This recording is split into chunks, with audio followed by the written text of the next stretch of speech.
Seeds 1b. Well, I had started that in French, but now as we are on Maundy Thursday,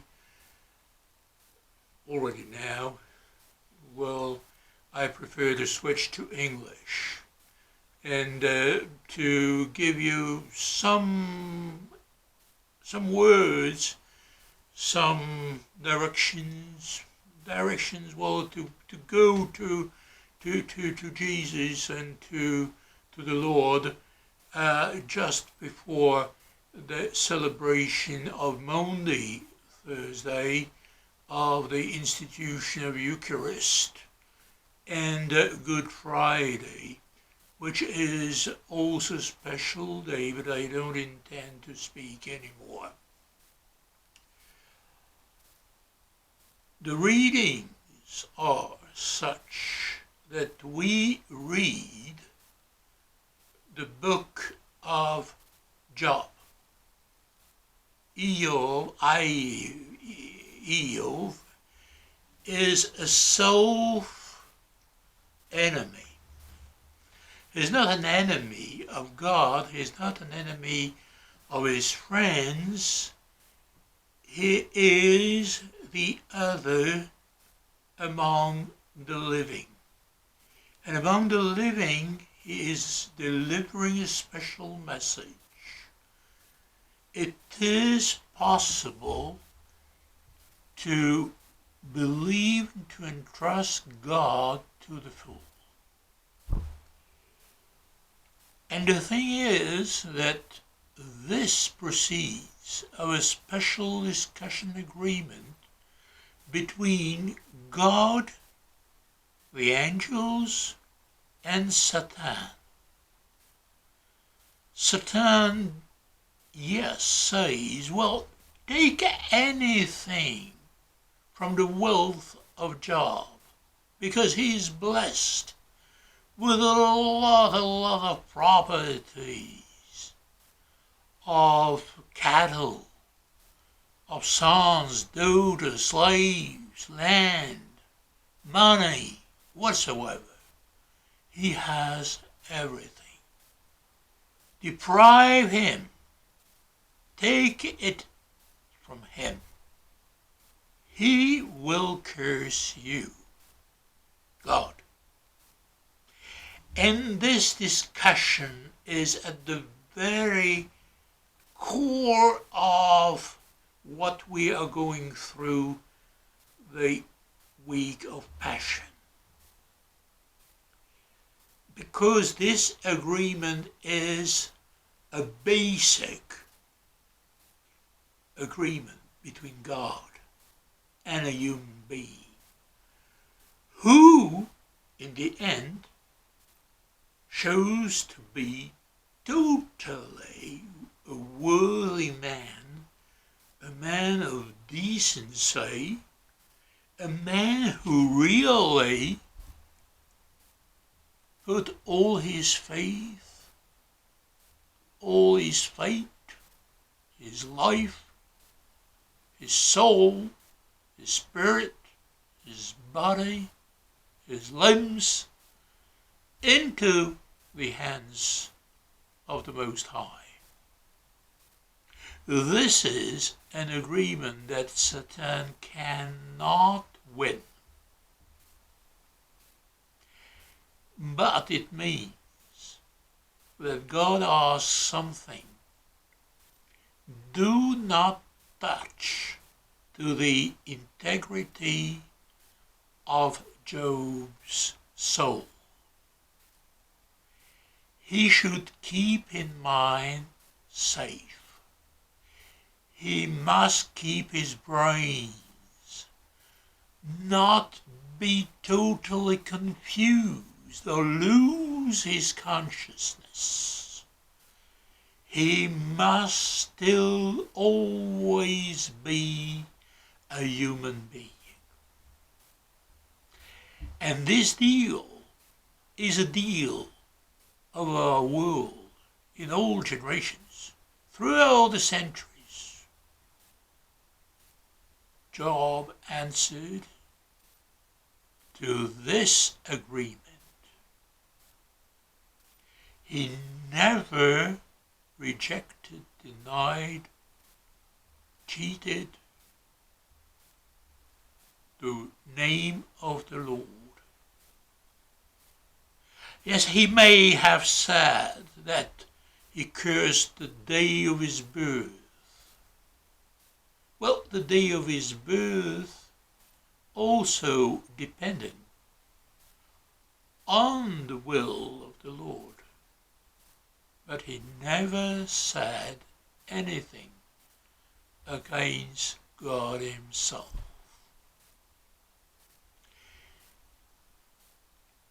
He never turned to be a fool. He never lost his spirit reflection capacity to speak with normal words, intelligible words, phrases that really can convince us that he was in a state of mind of a real human being. And this is a terrible challenge. Who can say that at times we would really keep our minds safe and sound?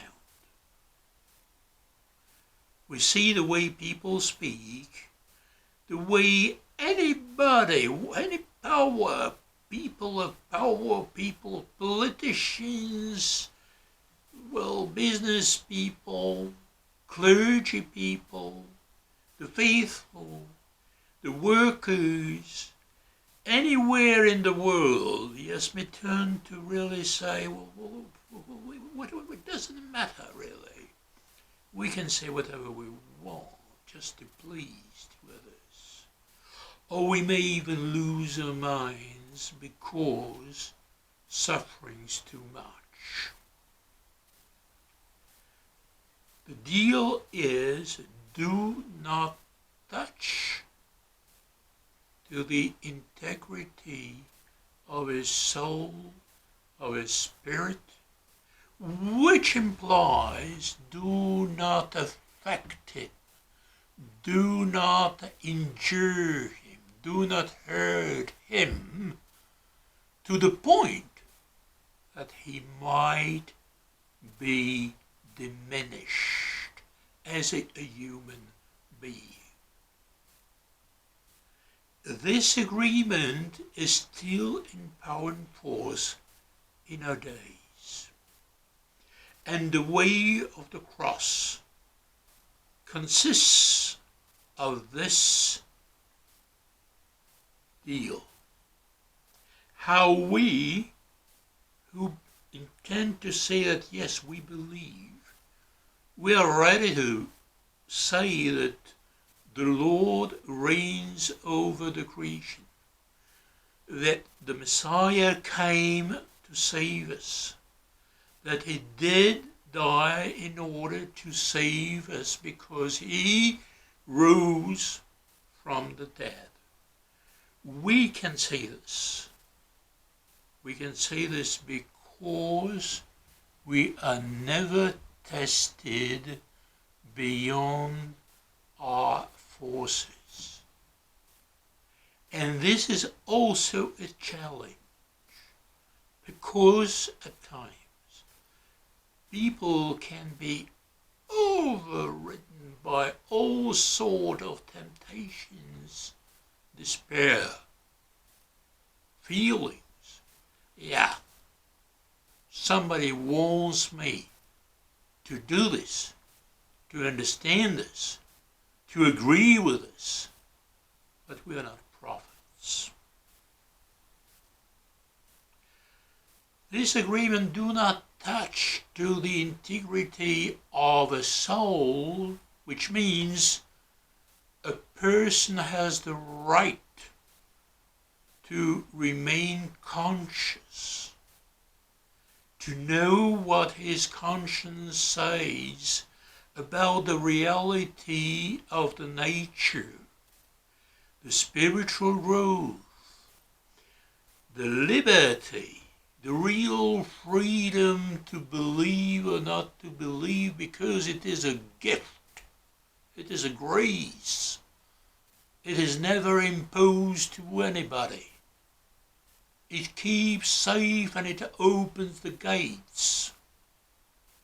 So, if we really are people whose conscience, whose brains always remain free, we are in the same situation as to obey to the Lord. One aspect then is a little bit problematic, but definitely intriguing. On Wednesday, we read the reading about a woman who came and poured a very nice perfume, quite expensive, on the head of Jesus. So she loved him so much, she was ready to give or even to waste somewhere this perfume, and it appears that Jesus said, well, the perfume is for my funeral. It's not because I'm going to live. I will die, I will be buried, then I will rise. He doesn't say that then, but he tells us today, poor, needy, how to say low people, they are among us. Is it right to use? Is it not? The Lord said. And the woman poured the perfume. Just after that, we read how Judas Iscariot wanted to, take the money for the perfume because it could help to assist the poor. And Jesus say, no, don't worry, because anyway, the woman didn't waste it. She used it in a certain purpose. My burial, my funeral. And it was not something real for the people, the guests who were at the house. Those who were sitting in the house would not understand, really, that it was the purpose. No, that's not the question, not the problem. Judas Iscariot betrayed Jesus for 30 pieces of money. And we focus on this because it is true and because people love money. We see what happens now with a huge recession throughout the world. People who are going to lose their work, their possessions, their, bank accounts, whatever, maybe decency in future. It is quite possible. Or it might be, up and down for a long period. We don't know at the moment. But Judah does this for another reason that we shall read on another day after the Eucharist. He does it because he communicated. He does it because the Lord said, one of you will betray me. Or who? Of course, not me, not you. It's no more possible. You cannot betray the way Judah did. It is impossible. It's over. It won't come back. It will never happen again. But the Lord said, the man to whom I will give the share in the Last Supper, the one will have to do this. And at that moment, Satan came into Judah. This is the mystery of faith and salvation. A soul, has been doomed to nil, to kill himself, to commit suicide, and to do something not commended really by the Lord, but do what you have to do. And then Satan came into him. I say this because these days for the Jews are maybe the most difficult days, and many people who among the Jews chose to become Christians would reluctantly read or listen to these readings. There is something, cannot accept what happened, because it means that somehow the Jews rejected something. Then, yes, rejected Jesus Christ, but nobody died among the Jews. Judaism is alive and will be alive. Not because of me, of you, of anybody. It's just written to the epistle, in the epistle to the Romans, 9 to 11. They have the cult, the temple. It remains. The law, it remains in force, as it was by the time of Jesus. There is nothing really broken, on the contrary. We insist on the fact that Jesus united. But you do not unite the way you want. You cannot unite backwards. You always unite forwards. You go ahead of the future. You build the future. You open the gates to the future.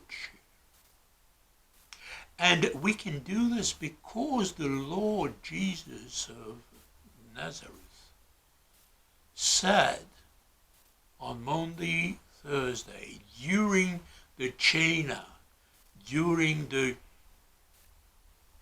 core of the trapeza, the real meal, Last Supper, which might have been really the Pesach, the Pascha, the Jewish one. They were different deadlines. Maybe. We don't have it, for example, in St. John. He washed the feet. But there you have something quite important, essential.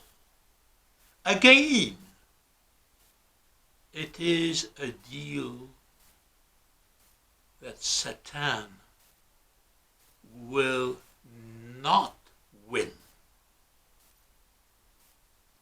But a man was pushed to eat because he took part in the supper, and when he took the food, Satan entered into him.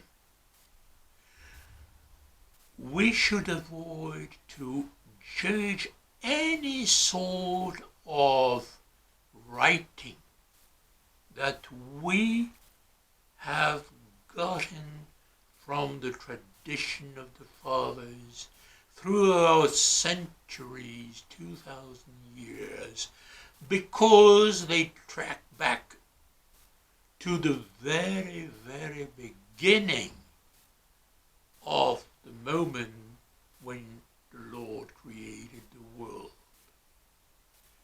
And he repented when he wanted to destroy it.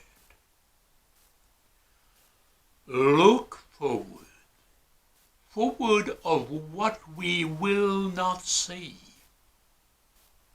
We will have to wait for a long, long time. We cannot say, he's here, he's there.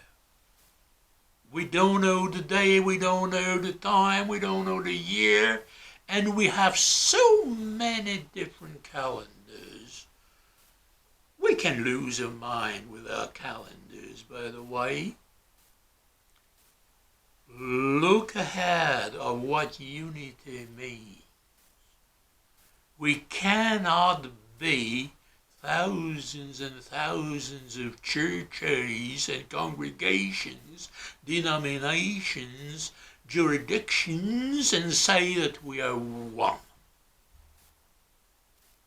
We cannot take one piece of bread and say, this is the Lord for me, for my group, for my community. It has to open up. The tragedy is when we start really, evaluating, estimating who's who and what and where to, etc. There is something a wonderful thing. When the Lord is present in the bread, when the Lord is present in the cup, when we can perform the Eucharist, celebrate the Eucharist, give the Eucharist, whoever we are, and in all possible tongues, we really are from this world. We go from this world to unending love and unity.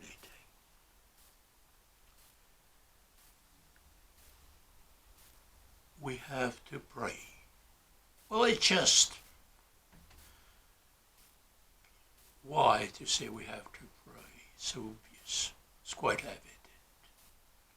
Oh yes, we may be driven by traditions.